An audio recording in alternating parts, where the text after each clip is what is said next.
আওয়ামী লীগ সরকারের পতন ঘটিয়ে গণ অভ্যুত্থানে অংশ নেয়া ছাত্র জনতার জন্য দিনটি ছিল বিজয়ের, কিন্তু গণভবনের প্রহরায় থাকা বিশেষ নিরাপত্তা বাহিনীর সদস্যদের জন্য তা ছিল আতঙ্কের। ৫ আগস্টের সেই ঐতিহাসিক দিনে শেখ হাসিনা দেশ ছেড়ে পালানোর পরপরই বিকেলে হাজার হাজার মানুষ প্রধানমন্ত্রীর বাসভবনে ঢুকে পড়ে।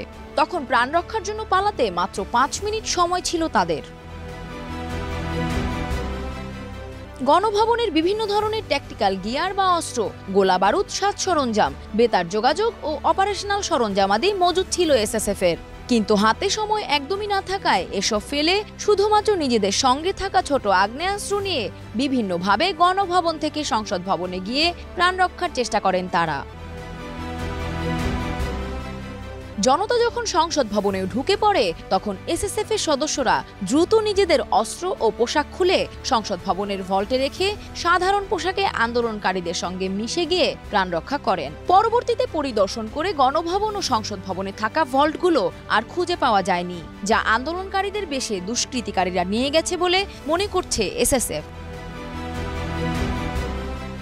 তাদের ক্ষয়ক্ষতি নিরূপণের একটি প্রতিবেদন অনুসারে বিভিন্ন ধরনের অপারেশনাল সরঞ্জাম যেমন অত্যাধুনিক assault rifle, sniper rifle, flashbang grenade, anti drone system, বেতার যোগাযোগ ডিভাইস এবং বিপুল পরিমাণের গোলা বারুদ, যার মূল্য ৫ কোটি টাকারও বেশি, যা সেদিন গণভবন ও সংসদ ভবন থেকে লুট এবং নষ্ট করা হয়েছে। ছাত্র জনতার অভ্যুত্থানে এসএসএফ এর অস্ত্র, গোলা বারুদ, অপারেশনাল সরঞ্জামাদি ও বিবিধ দ্রব্যাদির ক্ষয়ক্ষতি নিরূপণ করতে সংস্থাটি ৩টি তদন্ত পরিষদ গঠন করে। এসব পর্ষদ ইতোমধ্যে গণভবন ও সংসদ ভবন সরেজমিনে পরিদর্শন করে বিভিন্ন অস্ত্র, সরঞ্জাম ও দ্রব্যাদি ইস্যু সংখ্যার সঙ্গে বর্তমান সংখ্যা যাচাই করেছে। অনুসন্ধানের উঠে আসা তথ্যের ভিত্তিতে ৩টি প্রতিবেদন প্রস্তুত করেছে তারা, যা এসএসএফ এর প্রধান কার্যালয়, অর্থ মন্ত্রণালয় সহ সরকারের সংশ্লিষ্ট বিভিন্ন দফতরে পাঠানো হয়েছে। ক্ষয়ক্ষতির আর্থিক হিসাব করে সংস্থাটি বলেছেন, ৫ আগস্টের ঘটনায় এসএসএফ এর বিভিন্ন অস্ত্র ও দ্রব্য লুট ও ক্ষয়ক্ষতির আর্থিক পরিমাণ ৫,২৮,০০,০০০ টাকা।